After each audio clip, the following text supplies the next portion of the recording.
अर्धवार्षिक परीक्षा 2024-25 के लिए कक्षा 10 की गणित का ये 13वां चैप्टर आपके सांख्यिकी और इस चैप्टर में से आपके सबसे ज़्यादा नंबर के प्रश्न पूछे जाएंगे और सबसे ज़्यादा नंबर की प्रश्नावली आपकी पूरी किताब में यही है और सबसे आसान भी आपके यही है। अगर आप इसको थोड़ा सा समझ लेते हैं तो आपके जो पूरे में से पूरे नंबर इसमें ला सकते हो। और एक तो आपके इसमें माध्य ज्ञात करना होता है, एक माध्यक और एक बहुलक ज्ञात करना होता है। तो आपके इसमें जो इंपॉर्टेंट क्वेश्चन जितने भी है उसको अपन सोल्व करेंगे। वीडियो को शुरू से अंत तक देखना और ये PDF अगर प्राप्त करना चाहते हो तो इसको आप टेस्ट सीरीज में से प्राप्त कर सकते हो। टेस्ट सीरीज में ये आपकी PDF वगैरह सारी चीज़ें फ्री। तो इसकी MCQ वाला पहला प्रश्न देख लेते हैं कि ऐसा परीक्षण जिसका बारंबारता सबसे अधिक हो क्या कहलाती है, तो उसको अपन कहते हैं बहुलक। जिसकी बारंबारता सबसे ज़्यादा होती है उसको अपन क्या कहते हैं, बहुलक कहते हैं। अगला प्रश्न है कि केंद्रीय प्रवृत्ति का ऐसा मापक जो आंकड़ों में सबसे बीच का मान देता है, तो बीच में कौन होता है, माध्यक होता है। तो इसका उत्तर करेंगे माध्यक, बीच का मान माध्यक होता है। निम्न में से कौन सा है केंद्रीय प्रवृत्ति का माप नहीं है, तो माध्य होता है, माध्यक होता है, बहुलक होता है, लेकिन बारंबारता नहीं होती। तो इसका उत्तर क्या करेंगे, अपन बारंबारता करेंगे। अगला प्रश्न आपकी इनमें से कौन सा है जो केंद्रीय प्रवृत्ति का माप है, तो माध्य इसका आंसर हो जाएगा, माध्य केंद्रीय प्रवृत्ति का माप है। फिर नेक्स्ट क्वेश्चन है माध्य माध्यिका और बहुलक में आपके क्या संबंध होता है, तो माध्य माध्यक और बहुलक में क्या संबंध होता है, 3 माध्यक और 2 माध्य आता है। क्या आता है, 3 माध्यक और 2 माध्य। 3 माध्यक और 2 माध्य आपके ऑप्शन नंबर 3 में दे रखा है और बहुलक प्लस इसमें 2 माध्यक बराबर 3 माध्यक होता है। तो इसका उत्तर अपन ऑप्शन नंबर 3 करेंगे, सी वाला उत्तर इसका करेक्ट आंसर रहेगा। नेक्स्ट है वर्ग अंतराल की ऊपरी सीमा और निचली सीमाओं का जो औसत होता है उसको क्या कहते हैं, उसको अपन वर्ग चिन्ह कहते हैं। क्या कहते हैं इसको, ये ऊपरी सीमा और निचली सीमा का जो वर्ग अंतराल होता है तो इसको वर्ग चिन्ह कहा जाता है। याद रखिए इसको वर्ग चिन्ह कहते हैं, या हिंदी में अपन इसको मध्यमान कहते हैं। जिसकी बारंबारता अधिकतम हो वह क्या कहलाता है, उसको बहुलक कहते हैं, इसको कहते हैं बहुलक। फिर आपके अगला प्रश्न है कि केंद्रीय प्रवृत्ति का ऐसा मापक जो आंकड़ों में सबसे बीच का मान देता है उसको क्या कहते हैं, उसको अपन माध्यक कहते हैं। क्या कहते हैं, उसको माध्यक कहते हैं। 3 माध्यक, बहुलक और प्लस में क्या आएगा, आपके 2 माध्य आएगा। ये आपके माध्य माध्यक और बहुलक में संबंध होता है, याद कर लेना। 3 माध्यक बराबर बहुलक प्लस 2 माध्य। इसको यूँ भी लिख सकते हैं अपने कि बहुलक बराबर 3 माध्यक और माइनस में 2 माध्य, कि ये भी आप इसमें लिख सकते हो। दोनों एक ही है, ये 2 माध्य दे जाएंगे तो प्लस के हो जाएंगे ये। और अगर आपने गणित का टेस्ट नहीं दिया तो टेस्ट जरूर दे देना। आपके 80 प्रश्नों का मैंने एक टेस्ट बना रखा है और वो 80 प्रश्नों में से आपकी परीक्षा में आपके कम से कम 50 से 60 प्रश्न आपकी परीक्षा में आपको देखने को मिलेंगे। तो very most important question paper आपके बना रखा है। जो बच्चे उस टेस्ट सीरीज में जो टॉप 5 बच्चे होंगे उनको जो टेस्ट सीरीज फ्री मिलेगी। तो आपने टेस्ट नहीं दिया तो ज़रूर दे देना और टेस्ट ऐप को डाउनलोड करके देना ताकि आपकी रैंक वहाँ पर आप टॉप 5 में शो हो सके। अगला प्रश्न है कि एक शब्द में उत्तर देना है, इसका आपको बहुलक बताना कि बहुलक क्या होगा। तो इसमें सबसे ज़्यादा बार कौन दिखाई दे रहा है, तो सबसे ज़्यादा बार इसमें आपके 7 दिखाई दे रहा है। सबसे ज़्यादा बार इसमें कौन दिखाई दे रहा है, 7 दिखाई दे रहा है। तो बहुलक बराबर क्या हो जाएगा, 7 हो जाएगा। किसी गेंदबाज द्वारा लिए गए विकेटों की संख्या ये, तो इसमें बहुलक बताना है। तो सबसे ज़्यादा बार कितने विकेट लिए गए, सबसे ज़्यादा बार जो विकेट लिए गए उसमें आपके आंसर हो जाएगा, एक तो 2 है और एक आपको इसमें 3 है। तो इसका बहुलक क्या होगा, इसमें एक 2 भी होगा और एक 3 भी होगा। तो दोनों इसका उत्तर अपन करेंगे। तो अब वो जो बड़े क्वेश्चन आएंगे आपके जिसमें आपको माध्य ज्ञात करना, माध्य ज्ञात करना और बहुलक ज्ञात करना, तो अपन इसमें तीनों ही आपको बताते हैं। माध्य कैसे ज्ञात करते हैं, माध्य कैसे ज्ञात करना और बहुलक कैसे ज्ञात करना है। तो माध्य करने की जो सबसे पहली विधि वो आपकी प्रत्यक्ष विधि। इसमें क्या होता है, f को x से गुणा करके इसके जोड़ कर लेंगे fx की, और फिर f की भी जोड़ करके भाग दे देते हैं। तो ये जो हमारा दे रखा वो हमारा f में ये वर्ग दे रखा है। पहले इसके अपन क्या करेंगे, इसके अपन मध्यमान ज्ञात करिए, इसको x में बदलेंगे। ठीक है, ये वाले वर्ग है, इसको आपको x में बदलना पड़ेगा। x में बदलने के लिए इन दोनों को जोड़ के 2 का भाग लगा देंगे तो इसका मध्यमान आ जाएगा। जैसे 100 और 120 का जोड़ करेंगे तो 100 प्लस 120 कितना हो जाएगा, ये 100 और 120 या होगा आपके 220 हो जाएगा। तो 220 में 2 का भाग दे देंगे तो आपके 110 आ जाएगा। तो इसका मध्यमान कितना आएगा, यहाँ पे इसका मध्यमान लिखेंगे वापस कॉलम बना के, तो इसका मध्यमान यहाँ पे 110 आ जाएगा। इसी प्रकार से इसका मध्यमान कितना आएगा, इनके बीच की संख्या 120 140 के बीच की 130 हो जाएगी। 140 160 के बीच में 150, 160 180 के बीच में 170, इनके बीच की 190। फिर अपने को क्या करना है, f को x से गुणा करना है। तो fx गुणा कर लेंगे, 12 को 110 से गुणा करें तो 1320 आएगा, और 14 को 13 से 130 से करेंगे तो आपके 1820 आएगा, और यहाँ पे 8 को 150 से करेंगे तो आपके 1200 आ जाएगा। 170 को 6 से करेंगे तो आपके 1020 आ जाएगा, और 10 से अपन गुणा करेंगे 190 को तो आपके 900 आ जाएगा, 1900 आ जाएगा। फिर अपन क्या करेंगे, इस f की भी जोड़ करेंगे। कि इस f की जोड़ करेंगे, ये जितने भी आपके f 12 14 6 8 10 और इनका जोड़ करेंगे तो ये आपके 50 आ जाएगा, और इधर इन सब की भी जोड़ करेंगे इधर, तो इसकी जोड़ जाएगी 7260, इसका उत्तर आएगा। अब हमें क्या करना है, मध्य का सूत्र लगाना है। तो प्रत्यक्ष विधि से मध्य का सूत्र होता है x बार बराबर सिग्मा fx और बटे में सिग्मा f। सिग्मा fx का मान कितना है, 7260, तो ये 7260 है। इसमें भाग देने 50 का, तो 50 का भाग देंगे। ये 1 0 से 1 0 काट देंगे, 7200 ये आपके 60 है, इसमें जो बेटे का जो 50 है, इसके 0 से 0 काट देंगे, फिर 5 का भाग देंगे 7 में, तो वो एक बार जाएगा। ठीक है, 5 का भाग देंगे तो ये आपके 726 हैं, तो एक बार भाग जाएगा, 5 एकम 5, 2 बचेंगे 22 हो जाएगा, 5 चौक 20, 2 बचेंगे 20, और तो ऊपर से उतरेंगे 26, 6 उतर 26 हो जाएगा, 26 में भाग जाएगा आपके 5 बार, कितने बचेंगे, 5 दूनी 10, 5 बन जाए 25, एक बचेगा 10 हो जाएगा, तो पॉइंट लगाएंगे तो 10 में 5 का भाग 2 बार चला जाएगा, तो उत्तर कितना आएगा 145 पॉइंट, आपके 2 जीरो इसका आंसर रहेगा। इस प्रकार से आपको इसका माध्यक ज्ञात करते हैं। फिर आपको एक और इसमें दे रखा माध्य ज्ञात करना, आपके कल्पित माध्य विधि। कल्पित माध्य विधि क्या होती है, जब संख्या बड़ी बड़ी आ जाए तो उसको अपन छोटी बना के इसको कल्पित माध्य विधि से हल करते हैं। तो ये कल्पित माध्य विधि, इसमें अगर आपको कल्पित माध्य विधि नहीं आती है तो आप कमेंट करके बताना, मैं आपको एक अलग वीडियो में पूरी कल्पित माध्य विधि समझा दूंगा। ठीक है, आपको कमेंट करके बताना है। नेक्स्ट है फिर आपके बहुलक। तो बहुलक का सूत्र क्या होता है, बहुलक ज्ञात करने का सूत्र होता है ये L plus F1 minus F0 बटे में 2F1 minus F0 minus F2 और इंटू में H आता है। ये L क्या होता है, L माध्यक बहुलक वर्ग की निम्न सीमा होती है, और F1 क्या होता है, तो F1 होता है आपके बहुलक वर्ग की बारंबारता, और ये बहुलक वर्ग से ठीक पहले की बारंबारता F0 होती है, फिर बहुलक वर्ग के ठीक बाद की बारंबारता F2 होती है, और वर्ग माप जो होता है जिसको वर्ग अंतराल कहते हैं वो आपके कितना होता है H होता है। फिर इनको क्या करेंगे, इसके फॉर्मूले की सहायता से इसको अपन हल करेंगे। जैसे एक सवाल है ये इसमें आपके दे रखा है, और इसमें अपन क्या करेंगे, ये परिवार की संख्या और आपके परिवार का माप दे रखा है।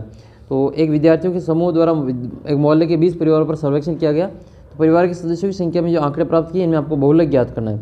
परिवार की माप 1 से 3, 3 से 5, 5 से 7, 7 से 9, 9 से 11, इधर आपके ये 7, 8, 2, 2, 1, तो इसमें आपको क्या करना है, बहुलक वर्ग निकालना। तो यहाँ पे देखेंगे कि सबसे अधिक बारंबारता कितनी है, यहाँ पे सबसे बड़ी संख्या कौन सी है, 8 है। आपको एक लाइन लिखनी है यहाँ पे कि सबसे अधिक बारंबारता वाला वर्ग, सबसे अधिक बारंबारता वाला वर्ग कौन सा होगा, तो बारंबारता वाला जो वर्ग है, बारंबारता वाला जो वर्ग है वो कौन सा हो जाएगा, तो बारंबारता वाला वर्ग होगा इसमें आपके ये सबसे ज़्यादा बारंबारता 8 है, तो 8 के सामने वर्ग कौन सा होगा, 3 से 5, तो वर्ग हो जाएगा आपका 3 से 5। अतः हमारा जो बहुलक वर्ग है, बहुलक वर्ग वो क्या हो जाएगा हमारा 3 से 5 हो जाएगा। तो फिर आपको सारा जो उत्तर लिखना है, मान लिखना है, वो इस बहुलक वर्ग के आधार पर ही लिखना है। तो ये तो हो जाएगा आपका बहुलक वर्ग ये वाला। अब बहुलक वर्ग में L, F इन सभी के मान यहाँ पे लिख लेते हैं। तो L का मान कितना हो जाएगा, ये जो 3 है वो हमारा L हो जाएगा, तो L का मान कितना लिखेंगे, 3 लिखेंगे। F1 क्या होता है, F0 क्या होता है, F2 क्या होता है, तो सबसे बड़ा जो मान होता है वो F1 होता है, F1 से ऊपर वाला F0 होता है, और F1 से नीचे वाला F2 होता है। तो F1 कितना हो जाएगा 8, सबसे ज़्यादा 8 ही है इसमें, फिर 8 है ऊपर कौन है, 7 है, और 8 के नीचे कौन है, 2 है, तो F2 हो जाएगा। H इनका कितने का अंतर है, 5 और 8, 3 का कितने का अंतर, 2 का अंतर है। फिर इसमें बहुलक का सूत्र लगाएंगे, L plus F1 minus F0 बटे में 2F1 माइनस F0 और माइनस F2 इंटू H। मान लिख लो इसमें, L का मान 3 है तो यहाँ पे 3 आ जाएगा, F1 का मान 8 है, F0 का मान 7 है, और 2F1 2 इंटू 8, और F0 7 माइनस के और F2 माइनस के 2। ठीक है, और यहाँ पे H को गुणा करेंगे 2 से, H का मान 2 लिख लेंगे। फिर पहले अपन क्या करेंगे, इसको घटाएंगे, ऊपर घटाएंगे, 8 में से 7 जाएगा तो 1 बचेगा, और इंटू में ये 2 ऊपर वैसे वैसे लिखेंगे। फिर यहाँ पे अपन इनको गुणा करेंगे, 8 दूनी 16 लिखेंगे, और -7 -2 को जोड़ करेंगे तो माइनस का 9 आएगा। 7 ये 19 में से 16 में से 9 जाएगा तो 7 बचेगा, और 1/7 इंटू 2 हो जाएगा। अब भाग नहीं जाता तो अपन 7 में इसमें भाग देंगे, 7 का भाग देंगे 2 में। ठीक है, 2 एकम 2, तो 2 में भाग देंगे 7 का, तो 7 में तो नहीं जाएगा, पॉइंट लगाना पड़ेगा, 20 हो जाएगा। 7 दूनी 14 हो जाएगा, 7 दूनी 14 बचेगा हमारा 6, 0 हो जाएगा, तो 7 8 56 हो जाएगा, और फिर बचेगा अपना 4 40, तो 7 5 35 हो जाएगा। तो 285 यानी कि 0.285 इसका आंसर ये इसका आएगा। फिर इसमें 3 जोड़ेंगे, तो 3 प्लस 0.285 इनको जोड़ेंगे तो कितना आएगा, 3 दशमलव आपके 285 इसका आंसर आएगा। हमारे यहाँ पे 5 आ रहा है, इनके यहाँ पे 6 आ रहा है, तो कोई फ़र्क नहीं पड़ रहा है, इन्होंने भाग जो आगे तक करके इसको जो राउंड ऑफ फिगर में लिख लिया है। तो ये आपके आंसर कितना आ जाएगा, 3.28 इसका आंसर रहेगा। फिर आपका अगला सवाल है माध्य ज्ञात करना। तो माध्य ज्ञात करने के लिए क्या करते हैं, ये वाला फॉर्मूला होता है माध्य ज्ञात करने के लिए वर्ग के लिए। तो ये अपना सूत्र लगाएंगे, माध्यक L बराबर n/2 CF बटे में F इंटू H। L ये n क्या होता है, ये CF की जोड़ होती है, F की जोड़ होती है n। तो L क्या होता है, माध्यक वर्ग की निम्न सीमा, ये माध्यक वर्ग की निम्न सीमा। CF जो माध्यक वर्ग होगा उससे ठीक ऊपर की संचयी बारंबारता, और F जो माध्यक वर्ग की बारंबारता है, और H जो होता है वो हमारा वर्ग माप होता है। जैसे एक सवाल दे रखा है आपको ये कि निम्नलिखित आंकड़ों की माध्यिका ज्ञात कीजिए। तो माध्यिका ज्ञात करने के लिए क्या करना पड़ेगा, संचय बारंबारता सारणी बनानी पड़ेगी। इस खड़ी आड़ी सारणी को वापस खड़ी सारणी बनाएंगे, वर्ग बनाएंगे, बारंबारता बनाएंगे, और एक नया कॉलम और बनाएंगे CF का। फिर इसमें क्या करते हैं, ये तिरछा लिखते हैं, F का पहला है तो वैसे वैसे आएगा, ये 6 के 6 ही आएंगे, फिर 6 में जोड़ेंगे 7, कितना हो जाएगा 13 हो जाएगा, तो ये 13 आ जाएगा, 13 में 15 28 हो जाएगा, 28 में 16 14 हो जाएगा, 14 में 4 48 हो जाएगा, 48 में 2 50 हो जाएगा। तो यहाँ इसकी जो जोड़ आएगी वो 50 आएगी। यहाँ जो लास्ट का नंबर आता है ये वाला, ये इसकी जोड़ के बराबर आता है, f की जोड़ 50 आएगी। तो f को अपन क्या लिखेंगे, सिग्मा f को n कर देंगे। तो सिग्मा f को अपन क्या लिखते हैं, n लिखते हैं, तो n बटा 2 करेंगे, n का 2 का मतलब 50 बटा 2 यानी कि 25 हो जाएगा। अब आपको एक लाइन लिखनी है कि 25 से ठीक बड़ी संचय बारंबारता, 25 से ठीक बड़ी संचय बारंबारता कितनी है, 25 से ठीक बड़ी संचय बारंबारता वो कितनी है, 25 से जस्ट बड़ी आपकी 28 है। तो हमारा जो माध्यक वर्ग वो क्या हो जाएगा, 20 से 30 हो जाएगा। तो 28 से ठीक है, 25 से ठीक संचय बारंबारता आपकी 28 है, जिसके संगत वर्ग, ठीक है, जिसके संगत वर्ग जो है वो कौन सा है, जिसके संगत वर्ग आपके ये हो जाएगा आपके 20 से 30, संगत वर्ग बराबर 20 से 30 है। अतः आपका जो माध्यक वर्ग होगा, ये आपको लिखनी पड़ेगी चीज़ें तभी जाके नंबर मिलेंगे। माध्यक वर्ग बराबर क्या आएगा आपके 20 से 30 आ जाएगा। इसी 20 से 30 के आधार पर आपको ये एल एच इन सभी के मान लिखने हैं। तो सभी के मान लिख लेते हैं यहाँ पे। एल का मान कितना है, तो एल का मान कितना आ जाएगा, एल का मान आएगा आपके इसमें ये वाला 20, एल n बटा 2 कितना आएगा, तो n बटा 2 आ जाएगा आपके 25। सी एफ कितना है, तो सी एफ आपके इससे ऊपर वाली संख्या 28 से ऊपर वाला 13, तो यह आएगा आपके 13। और एफ कितना आएगा, तो एफ 28 के सामने वाला ये वाला, तो एफ आएगा 15। और एच कितना है, इनका अंतर, तो 20 और 10 30 का अंतर कितना है, 10 का हो जाएगा, तो एच बराबर 10 आएगा। इन सभी के मान उठा के अपन यहाँ से इधर इस फॉर्मूले में फिट कर देंगे। तो ये माध्यिका का मान आएगा m बराबर एल का मान कितना है 20 है, तो अपन यहाँ पे 20 लिख लेंगे। n बटा 2 का मान 25 है, तो अपन यहाँ पे 25 लिख लेंगे। माइनस सी एफ कितना है 13 है, तो 13 लिख लेंगे। बटे में f 15 है, तो 15 लिख लेंगे। इंटू में h का मान 10 है, तो 10 लिखेंगे।